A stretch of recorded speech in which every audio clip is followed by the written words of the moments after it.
What's up, Juventini? Good morning, good afternoon, good evening, depending where you're tuning in, but it is a victory show, all right? And you can see there, has Juve found the answers? Everyone's got mixed feelings coming out of this 3-0 victory against Genoa, but it's 3 points that put us currently at the top of the table, and we did see some good positives out of this game. We're going to tackle it all together right now. I see one of the opening comments in here.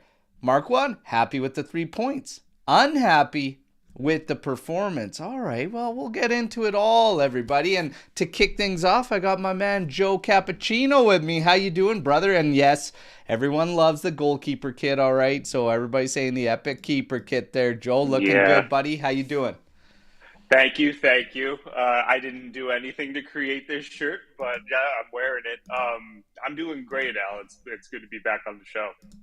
Oh, yeah, man. And like I said, always good tackling a victory, all right? So we're going to get into all of that right now. We've got some news. Of course, the news is going to be focused on Leipzig up next, all right? So a little bit of news tidbits coming out on that. We'll tackle that one. But everything out of this game, we're just going to get through it and get to all the aftermath because that's really where it's all about. Mostly the performances of the players.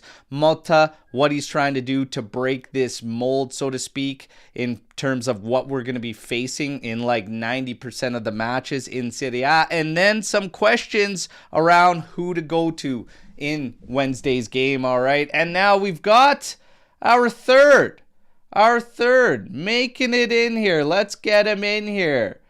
Let's go. And this time to the opposite side of me. Holy, this feels weird. I haven't seen Omer on that side of the screen for a while. But how you doing, brother? I'm good. What did we go through? Did you already discuss? No, we literally just kicked things off. We're just saying what's up to the army out here. All right? Cool.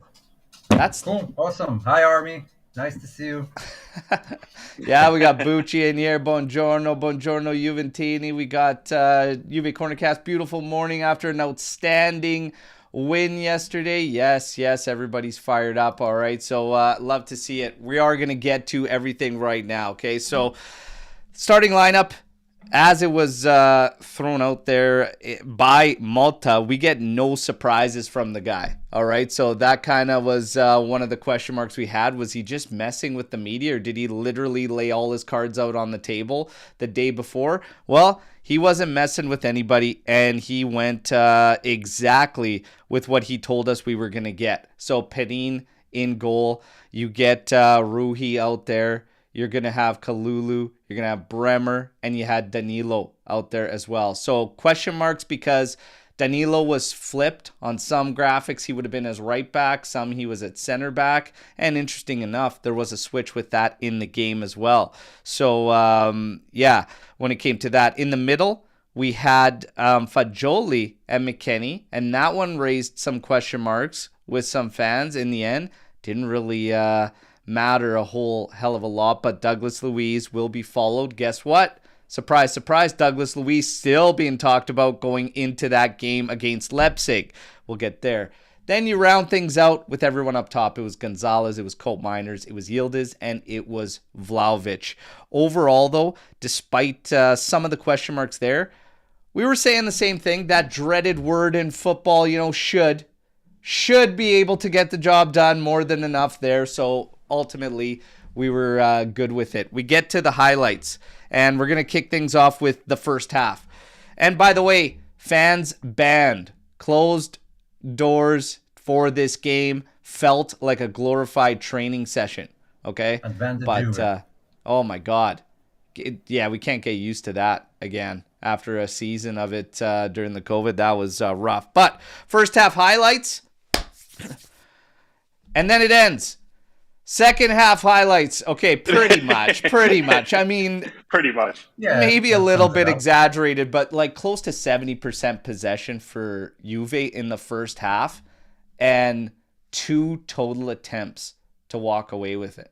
So a couple of like little things I saw that I would have liked to see more was Fagioli was stepping up high only on a couple instances and actually looking to shoot from the top of the area. He did have one shot that looked like it was maybe going to create problems that got blocked. Otherwise, Nico Gonzalez worked his perimeter. He got to the byline, and the cross didn't end up going where we needed to. And then on the opposite side, Yildiz got in deep twice, and same thing, couldn't find that end ball. We had a few early crosses trying to find Dushan. I think the closest was Kalulu, and Kalulu was stepping forward. But overall, these were all good ideas, but they were so few and far between in the first half, and it wasn't like we didn't really do it with conviction and attitude to like keep Genoa pinned. I felt we let them off the hook almost and made it a little bit too easy for them in the first half. Again, very slow rate of play from us. Tempo is very slow. And again, what was the real idea for us breaking them down? Because we tried a few of these different things, but we didn't really go to something often and keep them pinned. So I felt like we made it very easy for them in the first half. Just quick thoughts on the first half before we get to the second half and player performances and everything. What do you think first half, Joe? So, kind of like what you said, Al. I mean, not a whole lot to talk about, but the thing that went through my mind, I felt like in the first couple of minutes, Genoa was kind of pushing us a little bit, and then they kind of backed off, and I was like, uh-oh, here comes the low block. It's going to be another one of those games. It's going to end 0-0. So that was my thought. Like going into the second half, I was like, is it going to be more of the same of this? Just them low blocking and us trying to come up with something. Those like little attempts that you said, and didn't turn out to be the case. But those were my thoughts. Yeah, kind of still a little frustrating. Hey, Omer, your thoughts that first half? Well, first of all, gotta give credit to Joe's shirt. That's a beauty. Don't know if you're interested, but damn, I love it. And yeah, not a whole lot to say. I thought Nico was kind of our most dangerous player. Like if anything was going to happen, it was through his wing. Yildiz had a bit of trouble with Rui. It didn't quite work out. But beyond that, yeah, it was very managed, and they kind of kept their energy and just fired out of a cannon for the second half, which we'll get to now. Al, you're muted. Yeah, absolutely. And like I said, the second half, different, but Swarit puts in there in our chat, fortuitous penalty kind of opens things up. So we get to the second half here, 46 minute. Some positional changes, though, that are worth noting. And some positional things that happened in the first half that I actually liked that we should talk about, because I said against Napoli, we didn't keep them honest and we allowed them to overload us on the flanks too easily because we didn't keep that presence in the center of the pitch. I actually thought we did a way better job of that yesterday. And we were keeping Cope Miners more centrally. Fagioli was in there. McKennie was in there as well.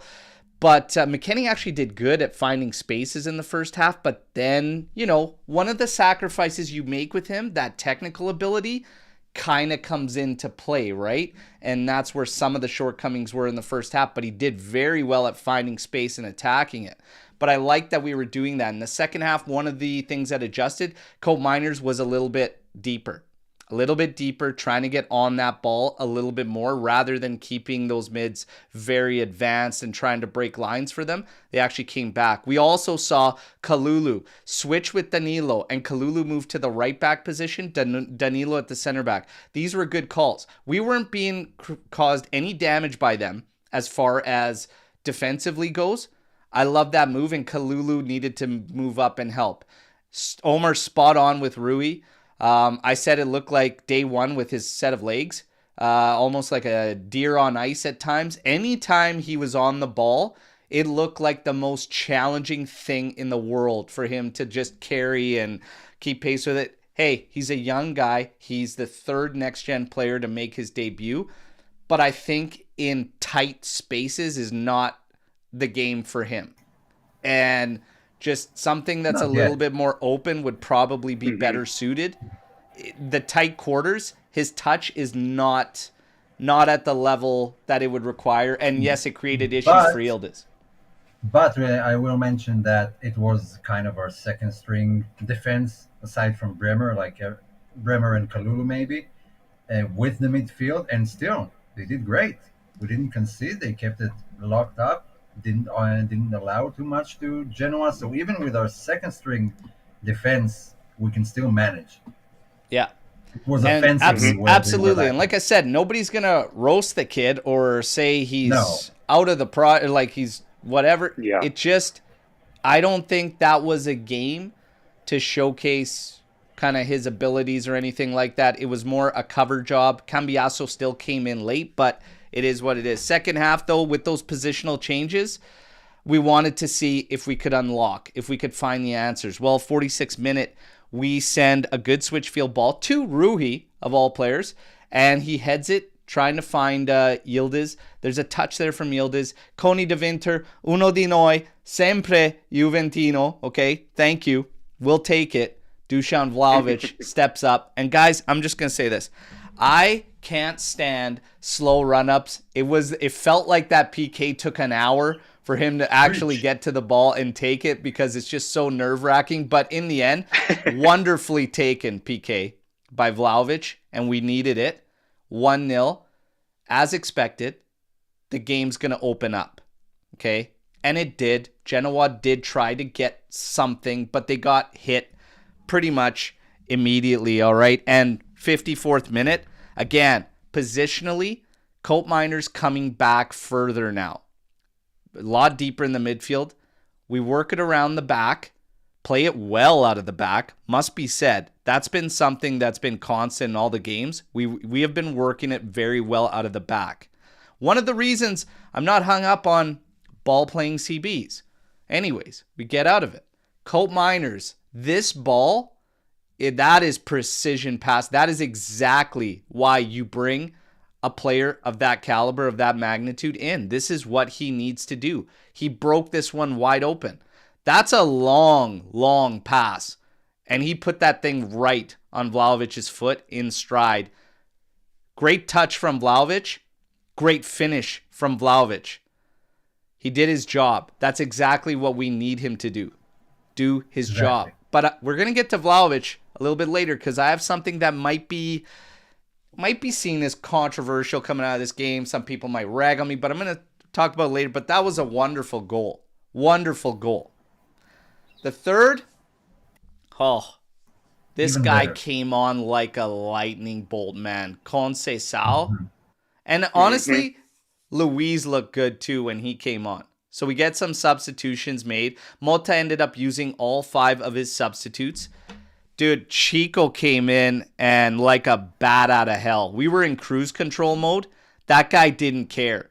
He's like, I'm going to show you what's up. And he was taking his man on at will. He was winning the 1v1s. And in the 63rd minute, great move, working it deep. Low cross, right across the face of goal by Chico. I have no idea, even by accident, how this ball doesn't go in from Cope Miners. But very unfortunate for him that it popped straight up. Must have bounced right before he contacted it. Bar and out. Oh my God. Chico flat-footed Golini with that cross. It was perfect. Low and hard, curling away. Unfortunate for Coop. And then 81st minute, great work from Luis, Conceição, and even Savona getting up in the play on his substitute. And again, good cross in here. Vlahovic just can't get this one on target. Okay. 87th minute, Perin was asked to make a save here on Pinamonti. Really the only time questions were asked of him. And he answered the call. 88th minute, this is lovely. This is lovely stuff. Cambiaso, Beautiful. little cheeky back heel there on the sideline, finding Thuram. He moves forward, finds Fagioli. Back to Thuram, across the top of the 18. Cope Miners, again, always aware, always smart. I've always said this about the guy. He's not flashy by any means. Lets the ball roll behind him, knows exactly where Conceição is. And Chico comes in and finishes that beautifully. Beautifully. And Sellies with Vlahovic, they're all pumped on Chico. And you could see what it meant to him, too. Loved it. Loved all the emotion. Loved everything there. This thing finishes 3-0. And top of the table for now. But my God. Chico, boys. That was probably Yeah. my favorite part about this game. Yeah, that was a Mhm. nice roundup to everything we've seen. Beautiful play. And yeah, we're top of the league. And Torino has just lost to Lazio, so only Napoli can jump us later tonight. So yeah, that's a good place to be. Good match before the UCL match. A lot of little nuances, but someone said here that it was a fortunate penalty. Yes and no. I agree to some degree, but one of the stats that bothered me the most against Roma and Napoli and all those 0-0 draws, we barely had any touches inside the area. And when you get Mhm. the ball into the area, you create those chances. It was Juve trying to play inside the area and create chances. Not enough long shots for me by this Juve still. But that's what you get when you have the ball inside the area a lot. So it's like half a fortunate penalty for me. Man, I and this is one of the things out of this game. This was one of my thoughts, and we have to, as you can see on the theme, has Juve found the answers? I think the penalty kind of rules out that for us. We don't still technically know. I think Yeah. there's some Hmm. good positives that we saw in that game.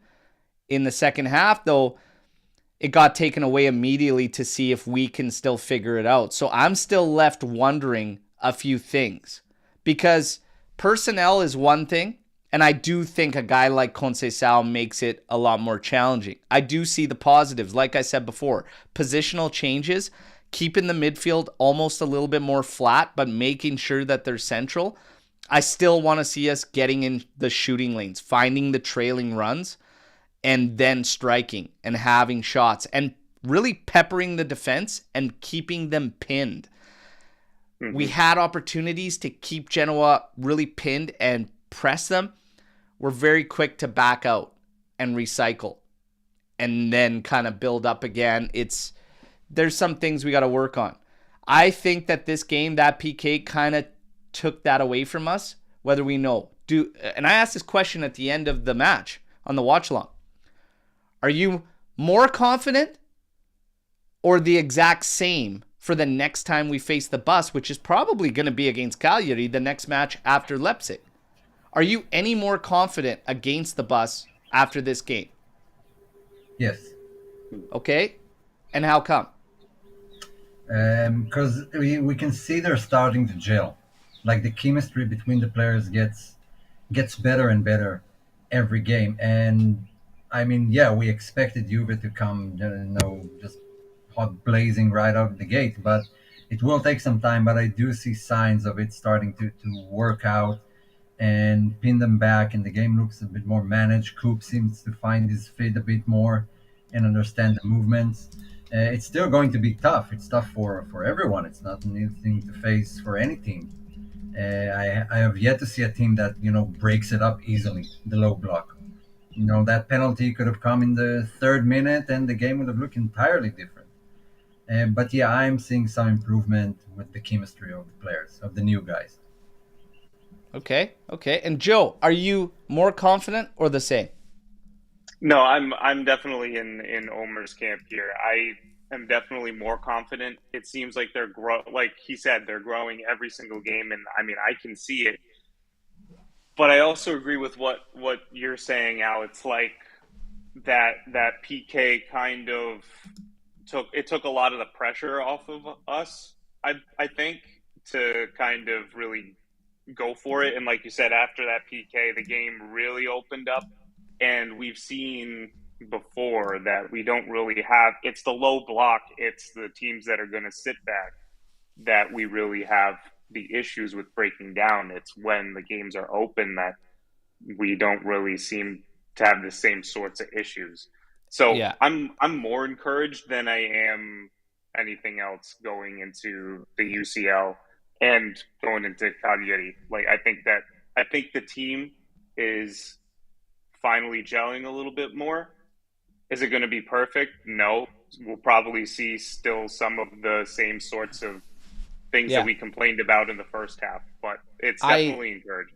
I think for me why I'm slightly more confident, like slightly, is because it's still Emphasis. it still feels to me like we're relying on certain guys where I want to see it more a team effort to build the low block. Like when you watch a well-oiled machine, they plug and play guys, and it doesn't matter who's out there. The system, the design, everything is the same. So I guess you could say I'm a little cautious or a little weary that certain guys aren't having the impact they should or helping towards breaking down these buses. And I think a prime example of that, not to knock on Nico Gonzalez, but there's a drastic difference there between Conceição and Nico in how that position is played and what it means to the overall.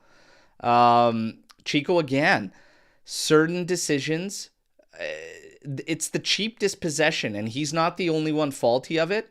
Yesterday it was Rui, Yildiz a couple times, but cheap dispossession when you're going up against the bus drives me nuts. And also cheap fouls, letting them off the hook, talking about pinning teams deep, swarming them. Very, very silly fouls in the final third that just let them regroup. And McKennie was guilty of a couple. Mm-hmm. That's got to clean up. So for me, I have a little bit of a concern that right now it should be less focused on the personnel, and it should be more everyone that's in there more systematic in breaking down the bus, because anything can happen to any of these given guys at any period of time. And no matter who's out there, I don't want us left sitting saying, oh, we should have started this guy, we should have started this guy. Like, we have more than enough firepower. We should feel confident and not say Conceição has to start. He's the guy that's going to break the bus down. That doesn't work for me. So that's my only thing that I'm cautious of right now. But I agree completely. The team is starting to get momentum and gather some chemistry, and you could see it start to build amongst them. And there's way more pros than there are cons right now around this team. Way more pros than cons. Yeah. Again, we just keep building on it and keep working towards it. But I think that PK, it took away a little bit of confidence for me. When we're 1-0 up and a team wants to open up even in the slightest, that's it. We're showing that you can't play us like that. And that's a positive on its own. A big one. Yeah. You know? Yeah, really agree. Yeah, Now, and it wasn't our first team. Like the difference in quality was evident when Cambiasso stepped in. Yeah. Suddenly things started moving a lot easier, even with Fagioli moving to like left wing to some degree. Thuram was actually recovering every ball that came his way and helped in the build-up, and even got an assist because of the little cheeky thing Coop did. It kind of fell between the cracks that it was actually a great pass by Thuram. So yeah, I see a lot of positives, but yeah, there are always concerns. I mean, we're not going confident to any match. But again, it's just something that we're gonna have to see, and everything changes on a game-to-game basis. And even for the PK to say it was fortunate, to say you got to get the ball in there and give yourself those opportunities for a foul to take place, a handball to take place. So I appreciate the switch field, finding Rui immediately and him trying to head it in towards Yildiz. So again, in a way, we did kind of earn it and find a way to crack the code for yesterday anyways, okay? But we do have to ask more questions. It is moving definitely in the right direction, and I still stand firm. I'm surprised at how quick a lot of Mota's game has come through. As far as the chat goes, are you more confident against the bus after the game against Genoa? 70%? Yes. 30%? No. So there you have it. That's where we're at. Again, everybody's going to feel a certain way. But the next one, I don't think we got to worry about the bus when we talk about Leipzig. And we will talk about Leipzig. But first, performances out of this game. First off, man of the match. Omer, who's your man of the match? Yeah, I'd give it to Dusan. I gave it to Dusan as well. And like Bremer is always up there every match. Mm-hmm. Yeah. But yeah, I think Dusan deserved it yesterday because he was also involved in the third goal. Like, it was a long ball. Like I asked that he'd do yesterday, he drifted to the left, took control of it, kept it in play, and kind of sort of started that move, and I like that both of our goals started from the back, breaking out from the press, and eventually finishing like almost a one-on-one on the keeper. So yeah, let's give it to him. And the flip side of it, like I don't have any names. No, we'll get to it later. So we got Dusan. We got some shouts for Colt Miners. You got Bremer in there. He'll probably be there every game, pretty much.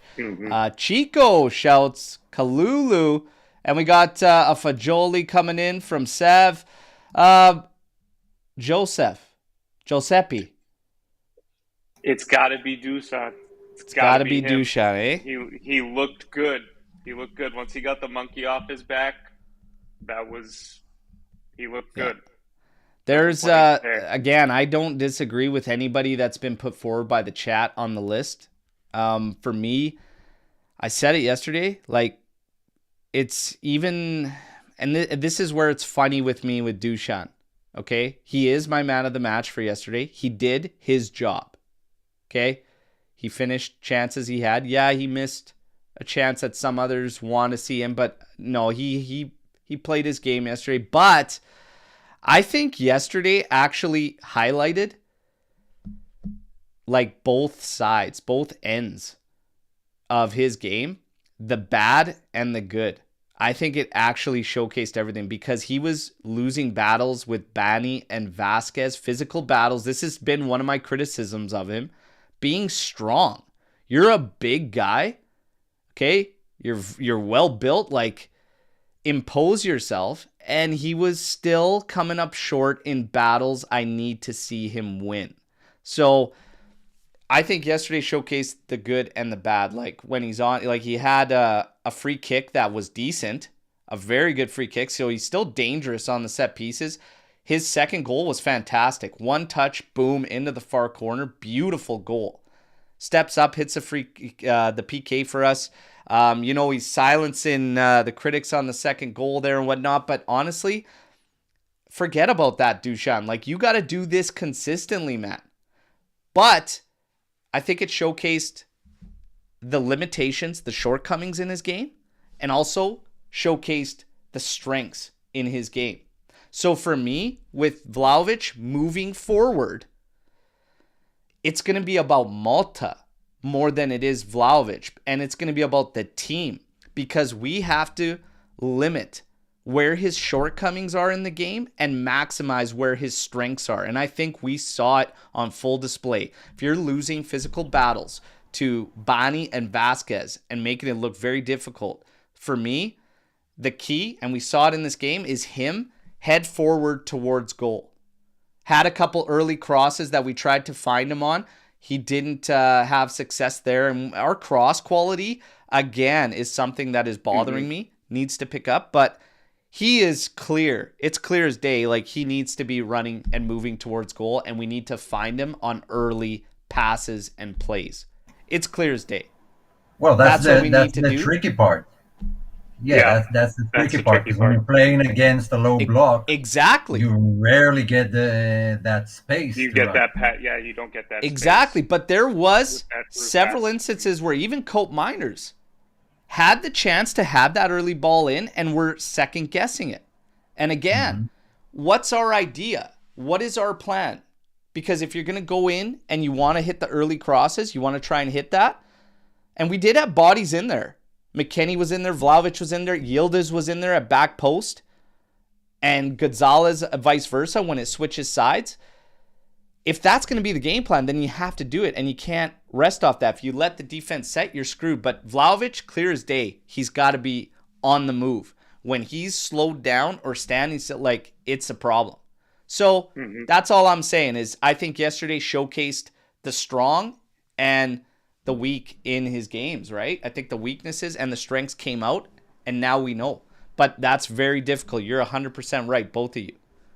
Trying to limit that in a park the bus, it's going to be tough. As far as other performances, though, again, Kalulu was in there in the mix. Again, this guy is just clean. It's clean. But I think he might solidify himself as the main right back. I think he already has. Yeah. I was on the Kalulu train. right from the get-go, I said he was a part of the duo that won Milan. Um, a, Actually, a good Scudetto. They weren't favorites by any stretch of the imagination, and he stepped up because of injuries.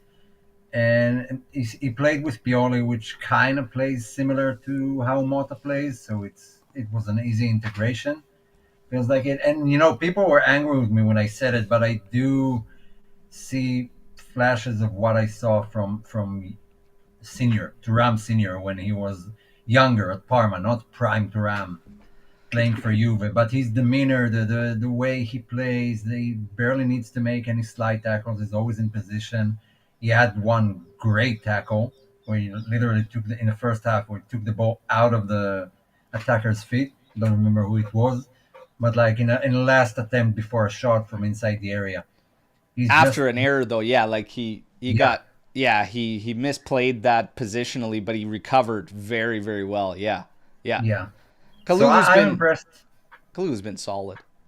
Hmm. Yeah, definitely There- been solid. There's nothing. No There's complaints nothing about him. else you could really say about it. We've been talking already about him potentially being an absolute steal, and I think Milan on the other side of the fence has ended up with Emerson Royale, and I mean, you got to be kicking yourself on that one so far the way it's played out. But again, the season is long. We'll see. But Kalulu, he keeps getting the job done.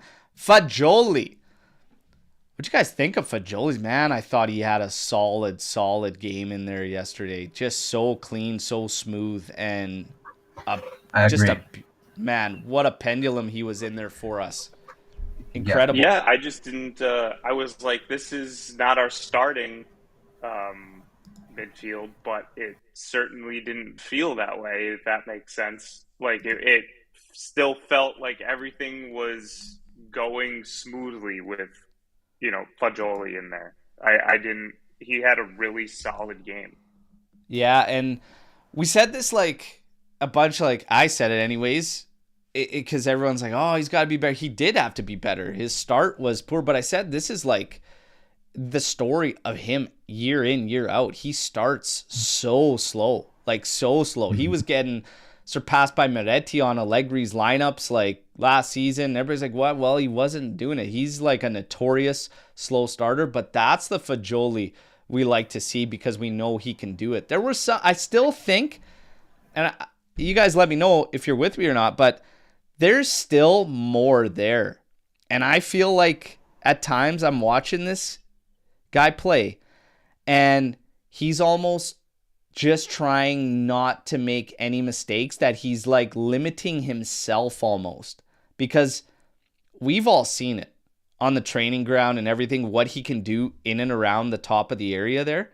I still feel he's holding back a little bit just for, and I don't really know why. Could be a mental thing, could be just, like I said, playing it safe, not wanting to make any errors or whatnot, but I still say there's a level above as he gets more advanced in the pitch. What do you guys think? Yes, so I agree. Maybe it's post Allegri syndrome. The instincts that not blaming on Allegri. It was just a different style of play, and his instinct led I, him I get what you're to trying to say. It's Yeah, it's in I the get what you're yeah, medical trying to it's in say. the medical literature, post Allegri syndrome. yeah. The other, like, let's say, problem I have with him is I don't think him and Locatelli play well together. I think they're stepping on each other's toes. They're playing kind of the same role. And when he didn't have good performances this season, it was with Locatelli. But when Locatelli wasn't there and he was like the target man in midfield, then it looked a lot better. Yesterday Yeah, he was great. He did that job exceptionally. But I don't think the pairing of both of them works out.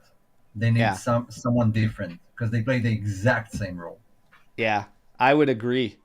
Totally of Hmm. that. Totally agree Definitely, when it comes to Fajoli. But a definitely agree great with that. showing there for him. Cope Miners.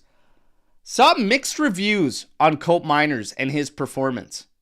So I saw the good and the bad. I saw some saying he was brutal in the first half and did nothing.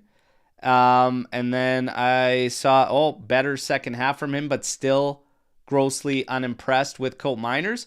Where do you guys stand with Colt Miners in his performance? And performances even so far. I thought it was Hmm. great. Sorry, I don't know why like what is expected of him from everyone watching and criticizing him for that match specifically. But I thought he was great. He's I really smart. It's just something that those Dutch players have. That's their thing. Like Italy with the defense and Spain with the tactics. I think the Dutch are just smart at football. From Bergkamp to Van Persie and all those guys. That was their main thing. They saw the pitch differently, and I think that's the case with Coop. He's smart. I don't understand. I didn't understand during the watch along some of the flack he was getting. I understand that's a tap in goal. He's got to find, he's got to finish. But overall, his game for me, the same things I've said when I said go out and get him are still staying true. This guy will help you break games. This guy is very smart, effective. He's a great all around player. He's not flashy. So people, a lot of the fan base, a lot of nowadays, hype is around like these compilations. And if you look at a compilation, it's not going to blow you away. He's not the guy that's going to, do these tricks, do these moves, do anything outrageous. But god damn, is the guy solid, and is he ever smart? His football IQ is gross. And for me, I'm extremely happy with him and watching him play. I don't think he's put in a bad minute for Juve. And even from the start, and it's growing. It's getting better and better and better. Not even with the ball at his and feet. that just comes, we said it, chemistry will be found in time with all these players. Mm-hmm. And the pressing, it wasn't only when we attacked. He keeps pressing. He's so consistent with his pressing, just relentless. This best midfield we've had in years? Absolutely. Yes, absolutely, definitely. man. Not even a question. It's not even close. It's not even close. Talent-wise, this is incredible. It's a great thing when we talk about Douglas Luiz not being able to get in there. Like, I mean, in a sense, it's actually a really, really good positive. But we will talk about him too. Luiz, I thought he looked good. That's another strong cameo from Luiz. Joe? I do too. Yeah, no, I thought he looked good. He's again another good shift. I have zero complaints about any of these players. Like it's sure.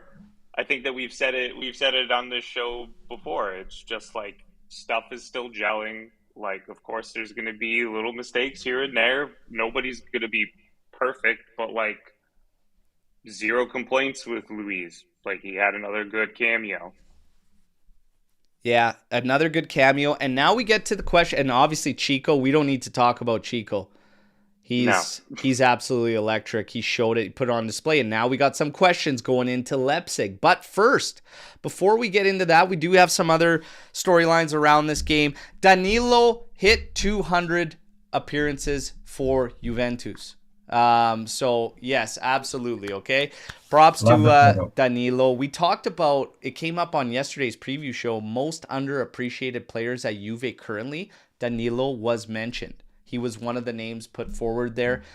The news, as we always sprinkle in the news on these shows and everything, well, the latest news says that he is not, in fact, unsatisfied in any way, shape, or form, and he wants to see the season out and then see what happens. So everything's up in the air with Danilo right now. But as we move forward, we'll see what happens with the minutes, but it was a beautiful moment. Everyone was involved. You could see the team photo with him and the 200 jersey that was presented to him after the game. So a beautiful moment there for a guy who takes a lot of flack, but really was here through a dark and poorly led time from upper management. And I actually appreciate him because I think it was a time where we had a real lack of leadership.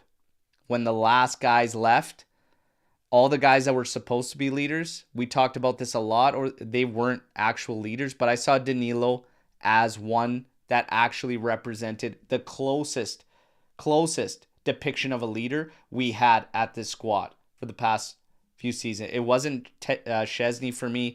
It wasn't Sandro, wasn't Rabiot. It's been Danilo and only Danilo, and the other guys that we could consider, they still needed to step up. It was the Gatti, the Locatelli, etc. Like, these are guys you're thinking down the road. So I will always be appreciative of Danilo. Let's see how it unfolds for him. Guys, anything to add with him? Just the photo. The photo looked like it was AI generated. I was looking at it, and there was a wider one with some more faces. Like Juntoli was there.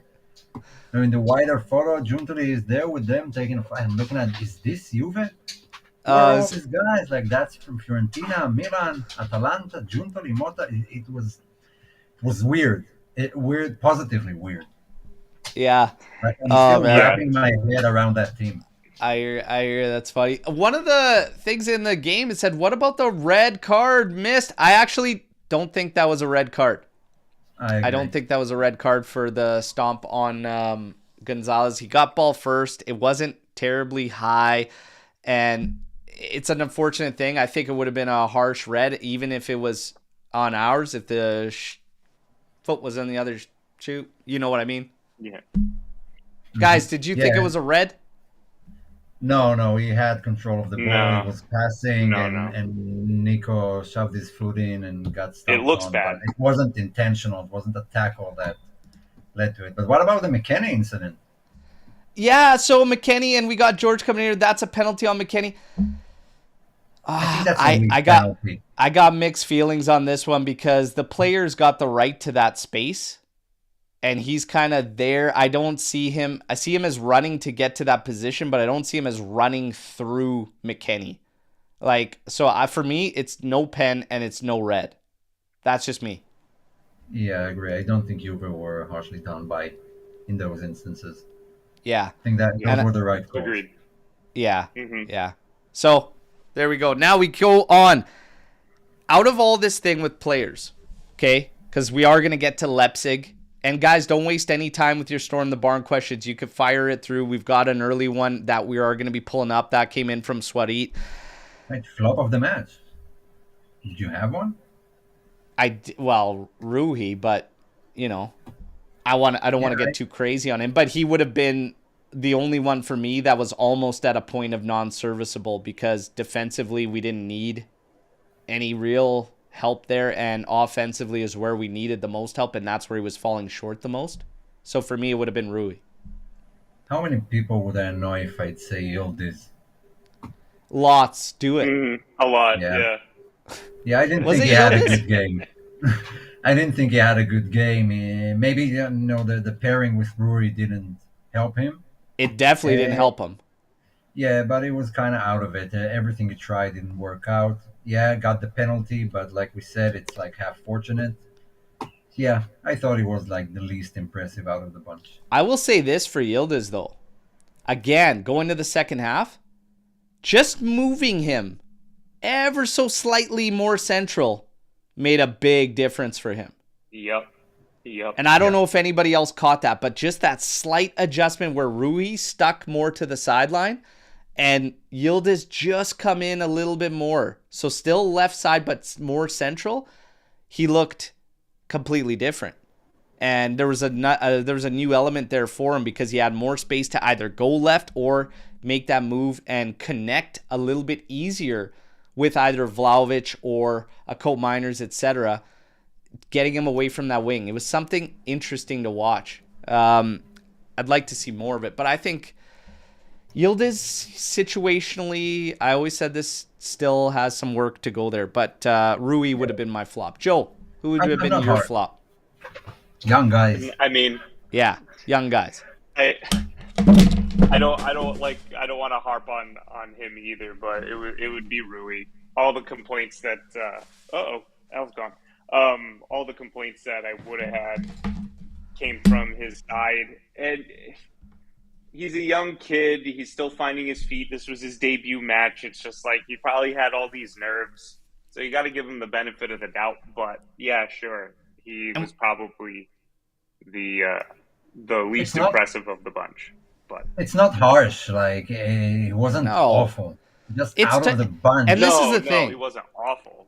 And this is the thing too. You know, it's not about like we're saying that's it for their season or writing them off. It's literally breaking down a performance, a single performance of a long season. Guess what? Exactly. He's going to be a flop in other games. It doesn't mean he's a flop, period. It's just tops and flops for one single match. Take it for what we're saying. It's good. It's fine. There's no need. Nobody's a banger next match, you know. Nobody's saying he needs to walk home from Genoa. Okay, like it's just absolutely not. The I performance won him on the pitch against Leipzig. Hands now, down, like it's not even a question. Something I want to bring up because it's been mentioned by several fans to myself, and Alex P has been one of them. Got to switch to a 3-5-2 because Dusan and Yildiz both work better with two up top. And I think, while we have the players to do it, whatnot, you could still facilitate the way Malta, and to be fair, we have shifted into three at the back a lot on the ball in Malta's game. But what do you guys personally think about potentially looking at this or doing this to maybe help Dusan as well? I think it's a nice thing to have in your arsenal, but it's definitely not my go-to. Not the way this team was built. It kind of nullifies all the wingers. Yeah. That's the thing. Unless you're utilizing one of them as this like wing back and then getting forward like a 3-4-3 type setup, but ultimately this is going to shift. I think you don't have to worry so much about 3-5-2 or what the setup is because you have such versatility. You have so much versatility on this team that I don't think you need to worry about if we start off setting up as 4-2-3-1 or 4-3-3 because Cambiasso is a wild card. He's a complete wild card. When you're at the back with him, you essentially are playing three at the back because your other fullback is essentially going to make up that third center back, and Cambiasso is going to move forward, whether it be centrally or on the outside. Again, I think if you want to maximize that and you want to just bring Yildiz closer, we saw it yesterday, and you didn't have to change to a 3-5-2. He kept it the same. Just same thing. It became three at the back. Rui moved to the outside, and it pushed Yildiz closer to our striker and our forwards. And in turn, I don't think it's a coincidence. Yildiz looked a little bit better. I think we'll be fine. It's a no for me. For me, keep the setup the same, keep building, and keep pushing forward with this. That's just me. Yeah. No, I agree. In terms of lineups, in terms of players, who we have to start, there's been a lot said now, okay? Because Luis, Conceição, etc. One thing I appreciate so far that I just wanted to mention before we go any further is Thiago Motta. When it comes to Thiago Motta, what I appreciate is that there's, for me so far, a very difficult scenario if any complacency can be built. It almost can't be built with what he's doing with the lineups from one game to the next. The rotation, I think, has been fair and it's been good. We have some questions here and there, but it's always proved to work out. For me, personally, I appreciate the fact he has no fear in distributing the starts to anybody at any given time. Even if we get the growing pains with a kid like Rui yesterday, I appreciate that from him. It's been fearless with the starts. It's been good. And again, unless we're behind the scenes and we know everything, it's kind of tough to speak on some of these outliers like Douglas Luiz. But now we get to Leipzig. But first off, you guys have anything to add with Motta in terms of the starts that have been distributed so far? It's been fearless, I'd say, and always a little surprise here and there. Yeah, always a little surprise. I mean, you took the words out of my mouth, Al. It's like I'm struggling to find, like, sure, he probably could have done a couple of things better, like substitutions and whatever, but everything I feel like has been pretty spot on, and he hasn't missed a beat. I have no complaints with Motta so far. Yeah. No, I don't have any right now. No. Yeah, Yeah. he's trying things out. He's measuring his players. Everyone kind of needs to be in form, and in order to do that, you need to play a bit here and there. And the schedule is getting a bit tighter now. Guys, So yeah, no issues. Juve, with the rich history that we carry, we've added to it. The first time in history, 6 straight clean sheets to start a season in league. Incredible. It's incredible. To think of the players that have played for this team, to think of the great squads we've done. I'm taken aback that this is the first time. You know? The question has to be asked, okay? And maybe some wagers will be put on there, but when does it break? What game in league does it play? You got Cagliari next? Like, let's have some fun. Let's just say, you know, because it's not going to go on for, I'd love to say we go the entire season not scored on, okay? But we got to be realistic here. When does this thing crack? When would you be willing to wager? We got Cagliari next, Lazio, 27th, Inter, 30th, Parma. Is Cagliari going to break it? No, I'll go with Lazio. No. You're going to think Lazio? Yeah. I'm going to take the Derby. I'm going to take Inter. I think the Derby d'Italia? Mm-hmm. Let me see what happens in November. I'm going to say, imagine, all of October? I'm going to say in our 3-1 victory over Inter, that's probably when it's going to break. I'll put my wager on that, on our 3-1 victory there. Yeah, that's right. We're coming for you. It's tough to wager against it because the ball was barely in our area. Yeah. You know, like, yeah. Let alone save barely any shots on goal each match. Like they're 10 clean sheets. Woo! Sign me up. Now, we got to get to Leipzig now, okay? We got an early question in from Swarid for Storm the Barn, and it's your predicted lineup for Leipzig. Optimism and fears going into that Champions League match. I'm actually been looking a lot at this. I'm actually later on today going on Red Bull Leipzig podcast. Look forward to that, okay, with these guys. They're going to be a lot of fun, but RB Leipzig. Listen, starting lineup. Conceição, is he a must start? These are some of the question marks being put out there by media now. Apparently in the midfield, Locatelli will get back in there, okay? So Locatelli will be back in the midfield. The question is between McKennie and Thuram. Douglas Luiz, anybody? Does he get in there? Conceição or Nico Gonzalez, as apparently everything else stays the same. Cope Miners, Yildiz, Vlahovic. And at the back, Gatti gets back in there. Cambiaso gets back in there. I expect Bremer and Kalulu in there, and Di Gregorio gets in there. But guys, out of these outliers, Gonzalez or Conceição, and what do you do with the midfield? What is your lineup, and what are your optimism and fears going into that game? And we're going to kick things off with Omer here. Okay, so the defense goes back to option 1, our best currently. And midfield, because Leipzig are very quick and they're very dangerous, I would go with Thuram, actually, partnering Locatelli just to break up counterattacks. They're super dangerous. Conceição, I don't know. I thought Nico was also good. I don't know. I don't really mind which one of them starts. Maybe, I don't know if Conceição has 90 minutes in him since he came back from injury. But if he does, yeah, start him. I'll be happy. But start Nico and I'll be happy too. No issues. Yep.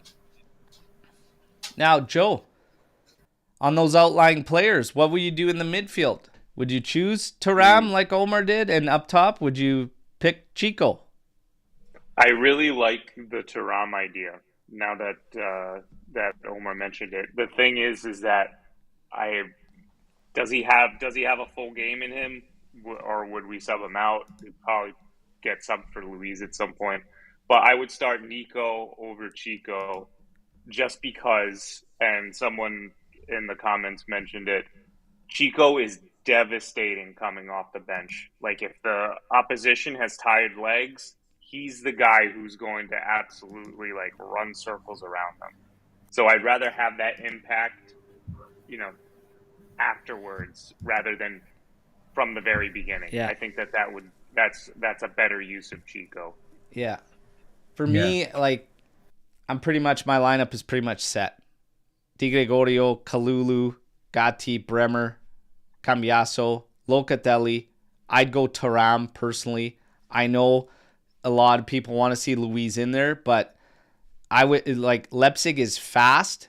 They like to counter, and they could do so very effectively. They have very, very good players. Very good players on the counter. I would have Thuram and Locatelli there. Colt Miners, no-brainer. I would have Yildiz. I'd have Vlahovic. And to be honest, I feel like situationally and maybe a little bit conservative while still having that threat offensively in a game that shouldn't be closed off, fairly open, I would probably start Gonzalez and then look to Chico off the bench, maybe 60th, 65th minute. I agree, and I'll tell you why. Because Leipzig left side is the stronger one. Like last match they played with Xavi Simons and Raum. Raum is a beast. Yeah, both those guys are beasts. And Nico's defensive work and helping Kalulu out, I think, would be important. That's what I would start him. Yeah, I'd probably go that route. I understand some shouts. So Alex P's got a concern just saying that Thuram and Luca might be a little too limited on the offensive side, but I don't necessarily feel that way because I think it's going to be open enough that they'll find the players advanced, and it's not going to be a closed off game. So I think we'll be okay on that one. But hey, we can make the changes at any given moment if we have to. There's more than enough options, and if you got to make a sub to facilitate it, you go with it. Now, the second part of this question, optimism and fears. Optimism and fears about this matchup. So, Joe, what's the optimism and what are the concerns in this matchup with Leipzig? The optimism is, for me at least, is that the game is going to be open. Like, there's no doubt about it. There's going to be goals this game. But like everyone's been saying, you guys have mentioned it before, the fear is the counterattack. Are we also limiting ourselves in that midfield? Like if we do in fact go Luca Thuram, are we limiting ourselves offensively going forward in anticipation of those counters? So like those are the question marks. Those are the big question marks, really. Yeah, whether or not they're going to strike or not, because they're fast, they're a quick team. They've got some talented guys for sure. What is it? Openda, Xavi Simons, Seshko, Raum. Like they're effective players. They're fast. They can attack. Team. Yeah. So the threat is there. So the fear is of them striking. A little bit of adversity too. They strike first, away from home, Champions League. That fear is kind of there. The reaction from Juve, new squad, new team, like, yeah, that'd probably be the fear. The optimism for me is simple.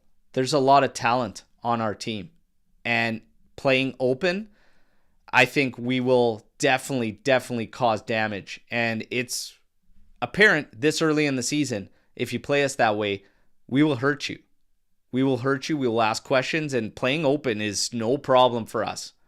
If we can get a team like Leipzig to play a little bit safer than they typically do, that is a massive sign for us going forward in the competition. Somebody asked a question yesterday, if Juve pulls off the 3 points here in this one, do you feel confident in us getting into that top 8 for Champions League? It would be a massive indication for me of us and the damage we can do, and maybe being better suited to the European style rather than that domestically at home of being more closed off matches. Let's see what happens. Let's see. I'm looking forward to this game though. Yeah. It feels like it's going to be a good football game in general, just a good watch.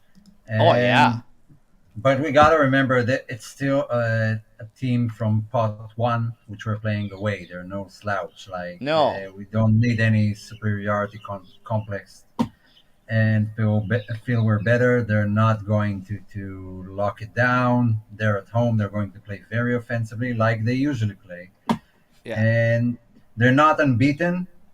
But beating them away, for me, it kind of guarantees the Yeah. Yeah. top Trim eight. saying Stuttgart's going to be tricky. Yeah, because that'll be a Yeah, European game that will be closed off. We saw what they did against Madrid, and they were, they gave them they fits, just and they they just closed scored off four very against well. Dortmund.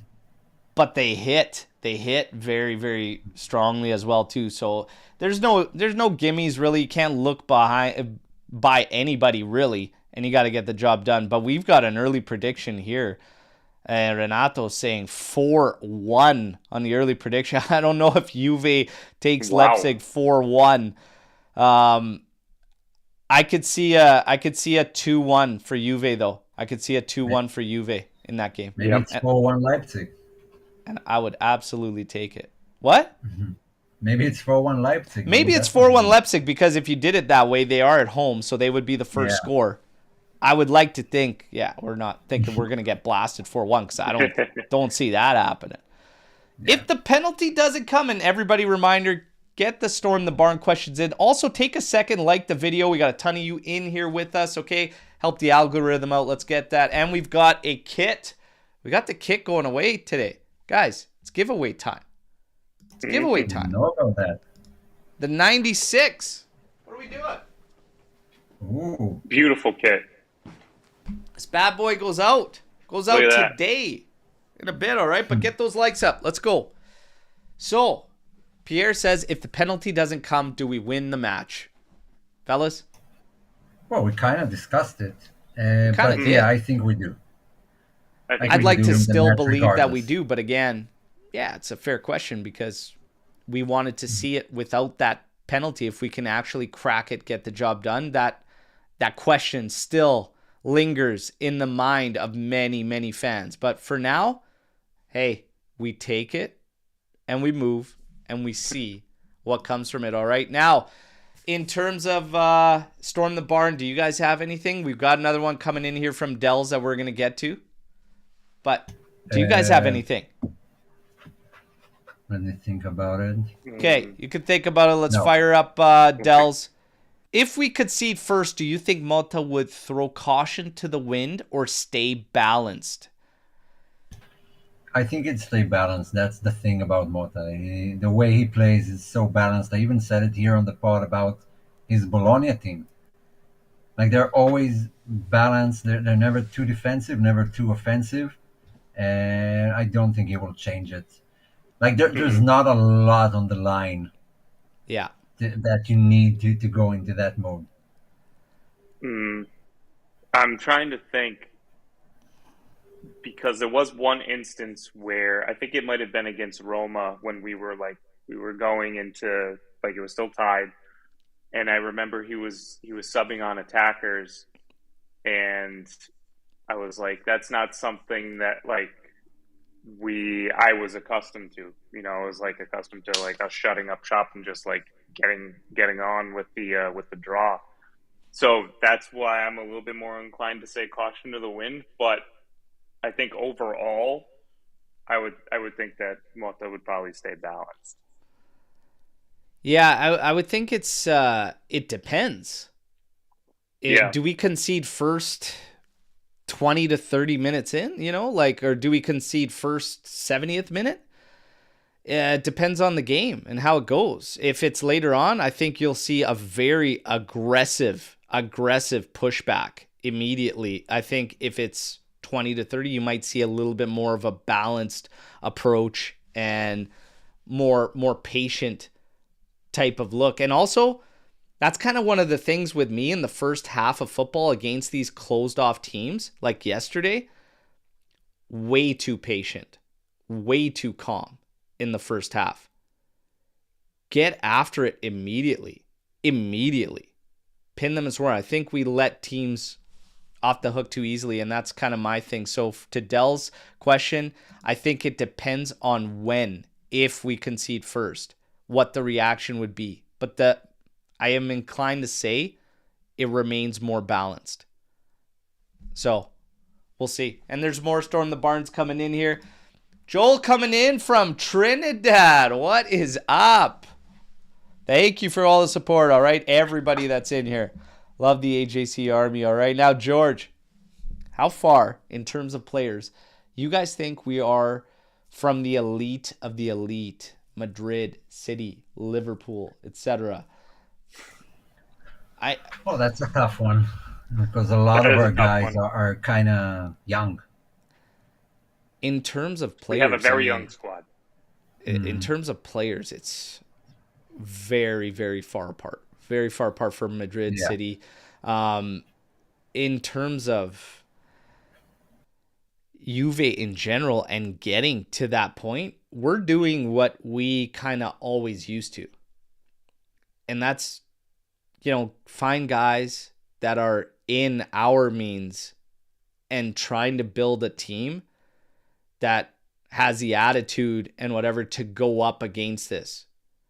It's always been David Goliath with us, even back in the days of our stacked squads. Like, our stacked squads still carried a lot of just, we got to say what it is, but a lot of guys that just fought the fight, and had that fight with her, but they weren't spectacular technically. I could think of guys on that 96 Champions League side that weren't solid technically. They just had other factors that made the team work. Like, good examples are Birindelli and Pesotto, and those who haven't watched Juve in the 90s don't know how important those guys were, and it wasn't about flash, technique. Torricelli Was just a joy to watch because it put everything out on the field each match. Exactly.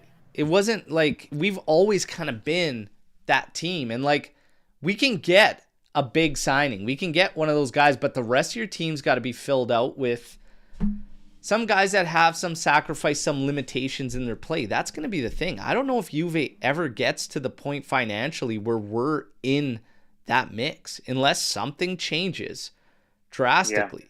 Like, we will have to be the team that consists of some of these guys that are... The question is, we were that team for a few years. The question is, do you want to be that team? Like, how did it pan out for Juve? Well, being that team who spends too much. The thing is things have kind of changed in a sense that now, like, there's a big focus on young talent, next gen. Yeah. Like, there is a big like, we're plucking kids out of everywhere. We're killing it. We grabbed Yildiz. Like, if Yildiz hits the heights that many think he can, that's a superstar that you have that you're building. Can Fagioli hit the heights that people think? Conceição is young, that has now come in. Can he reach the heights that could be ahead of him? Can we get it right with Dusan Vlahovic? And can he just hit the ground running and become this second to the elite guys? I'll tell you what I do feel. I feel like those big teams that everyone fears are a bit more beatable this season, if that makes sense. Like, Juve could win a match against City on an occasional match day that City has Rodri injured and De Bruyne out. Like, they don't feel as imposing as they were like 2-3 years ago. Some of them are going through transitions like we are. Like, Real Madrid are now kind of have to get rid of and start bringing in the new Tchouaméni and Camavinga to take over Kroos and Modric, who were just in there for such a long time. And Liverpool with Szoboszlai, McAllister, they all those teams are kind of trying to find the right players to make themselves like the beasts they were 2-3 years ago. Bayern are actually killing it this season. Bayern are phenomenal to watch right now, even though they had a bad match yesterday. But still, I don't feel those teams are unbeatable as they were like 1-2-3 years ago. Yeah, and I think that guys that we have on the team now are eager to perform. I think that's the main thing Yeah. that we have here. The That's other a thing big, too, the name I didn't a mention will was to win. Cambiasso. Cambiasso. He could become elite for He me. could. Like, He really could. He's got all the tools, man. and I'm just looking here because just taking a peek here. They said, and the thing is that I see the comment in here. Madrid doesn't actually spend much. They just have this gravitational pull. This is from Dells. They do have gravitational pull. They maybe didn't spend a lot this year at 50 million, but last year they spent 139 million. They still spend a lot. I mean, they bought Tchouaméni for like 80, I think, is what they paid for him. They spend a lot of money, but they also make a ton. They also make a lot of money. Their revenue compared to us is ridiculous. And yeah, in 22-23, it was another 100 million they spent, but they also sell a lot too because they have so much talent. So they make it work, right? Their bench is good enough to compete in Champions League. You know, most of the time, not every season, but most of the time, they carry a bench that could compete on its own. So it's two different worlds, really. You're talking about a team that brings in billions for revenue, and we're at like 370 to 400 million so far for revenue. That's a huge gap, right? Mm-hmm.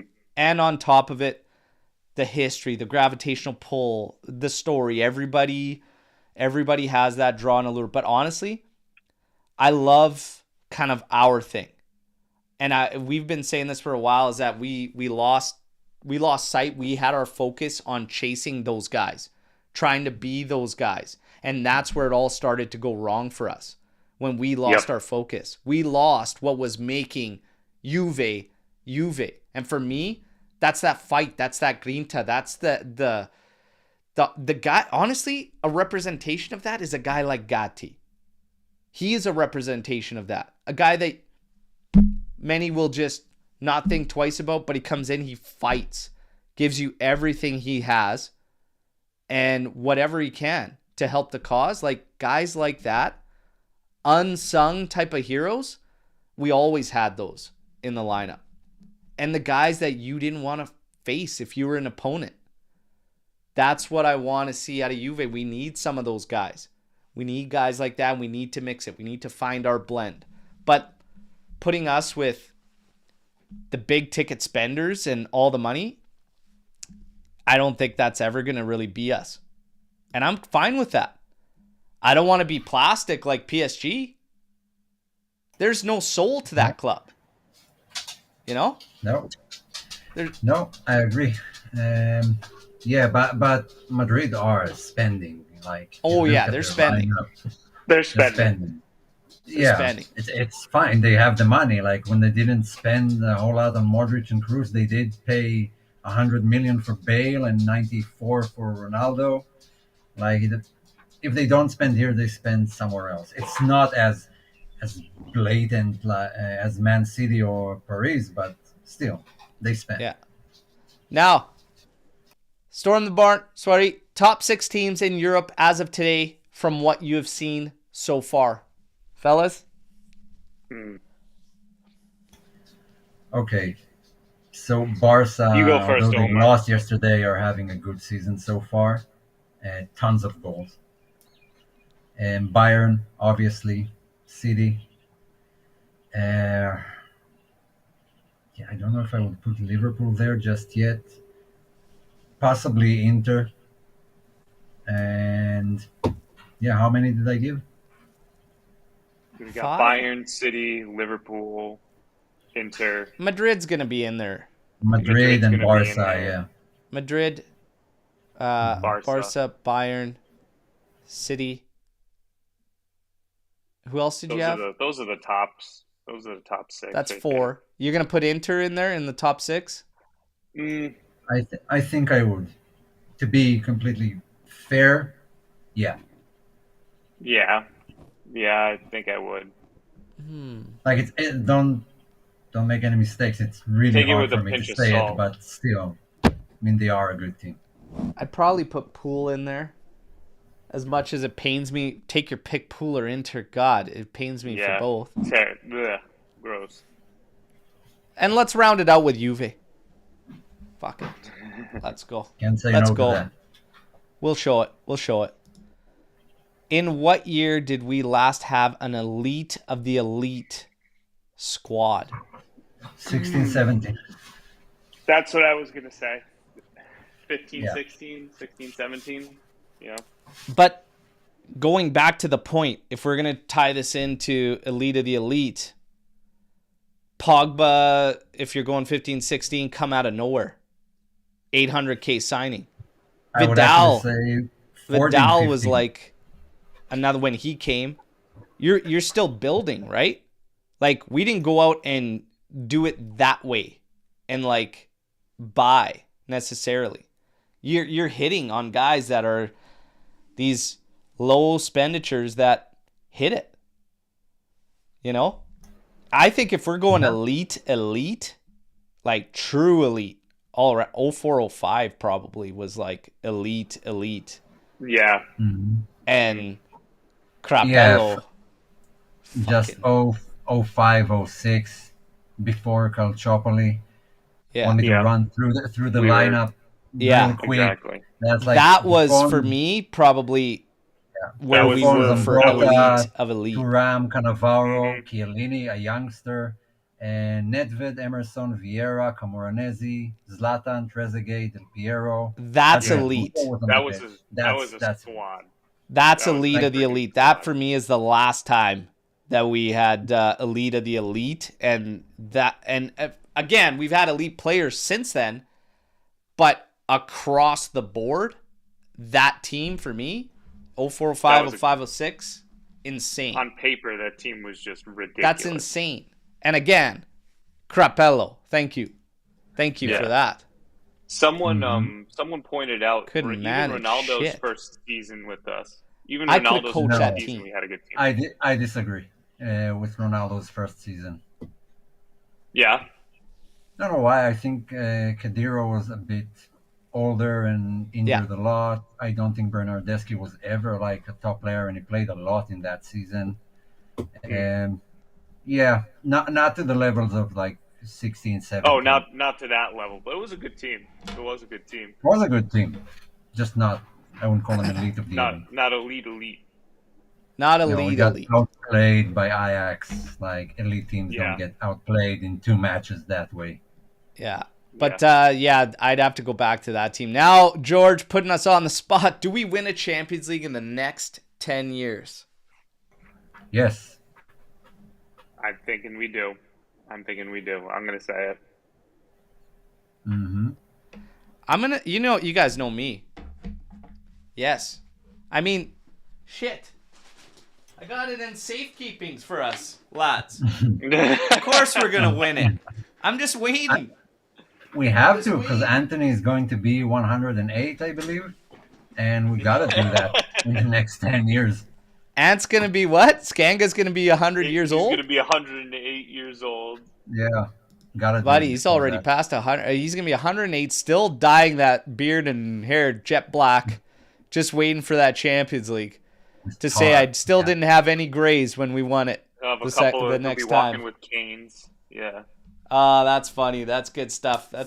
But you guys, a lot of fun covering everything. Hey, we take the victories in stride. Can Monza keep us tops today and get the job done against Napoli? Right now, some score lines. We saw Torino isn't going to pass us.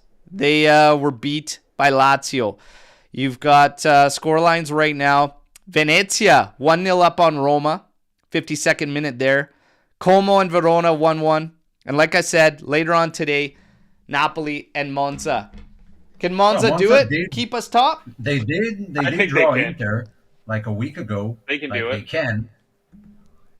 They can be an annoying little side. But Napoli away, Conte is no slouch at home. I don't know if they can. But still. We'll see. We'll all be rooting for Monza today. See if they could keep Juve top of the table. You guys know the drill. Always a blast. Omer, Joe, we do have some business to take care of. This kit, was drawn for the winner. And I'm happy it's going to Emilio Lotto. All right, so Emilio Lotto, he was drawn yesterday at random selection, is the winner of our 95-96 kit. Okay, now, don't worry if you were not selected as the winner. We've got more kits coming up. More? About 60. We're going There's back. always more. We're going back to this one. Nice. The third. This year's third will be the next one up for grabs. Champions League badging. Ready to go. Okay. And no Coppa Italia like circle there. Wow. And no Copa. No Copa because some of them like this one clean. We went without the Copa on it because they wanted it clean, but it does have Champions League badging. Hey. And if you want a Copa badge, actually, That's I got like some the extras. ultimate kit. I got some extras, so we can always supply you, and you can put it on should you choose. Okay? The We like things you have to around cover your all house. I bases love here that. at the AJC. Okay? But Emilio Lotto, one-stop big shop. congratulations on winning the 95-96 kit, and tomorrow we will announce the third officially is the next giveaway. Okay? But you guys, hey, enjoy where Juve's at right now. Things are moving in the right direction. This team with all this talent will just continue to grow and become stronger and stronger. For you guys, I'm going to keep you in the loop on the news, getting ready for this game. We're going to bring you the hype up match before that game against Leipzig, and then of course post-match podcast. Champions League games midweek, I don't think a watch along will be coming, but I'm going to try my best. All right. You guys, enjoy the rest of your weekends. Monza, help us out. Keep us tops for now. We'll see what happens. Omer, Joe, absolute pleasure. Army, always a pleasure. Drop a like. Subscribe if you haven't already. All right. And we'll talk to you real soon. As always, no matter what, fino alla fine. Forza Juventus. Ciao tutti. Take care. Yeah.